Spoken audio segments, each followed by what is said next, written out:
আপনি কোন দিকে যাচ্ছেন? আপনি যেদিকে যাচ্ছেন সেটা কি আপনাকে আলটিমেট সাকসেসের দিকে নিয়ে যাবে? সেটা কি আপনাদেরকে জান্নাতের পথের দিকে নিয়ে যাচ্ছে? আপনি একটু ভাবার চেষ্টা করুন, একটু বুঝুন, থামুন। আর কত?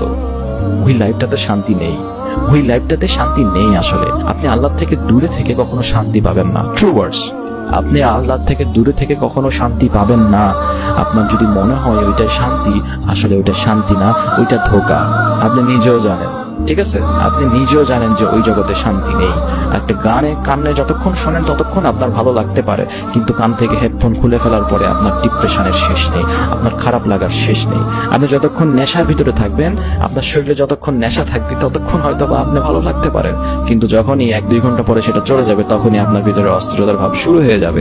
আপনি ভালো থাকতে পারবেন না কখনো আল্লাহ থেকে দূরে থেকে। সুতরাং আল্লাহর কাছে আসুন, আল্লাহর কাছে আসুন। আর আল্লাহ থেকে দূরে থাকি কি লাভ হবে? লাভটা কি? আর আল্লাহর কাছে সন্নিকটে আসলে ক্ষতিটা কিসের আপনার?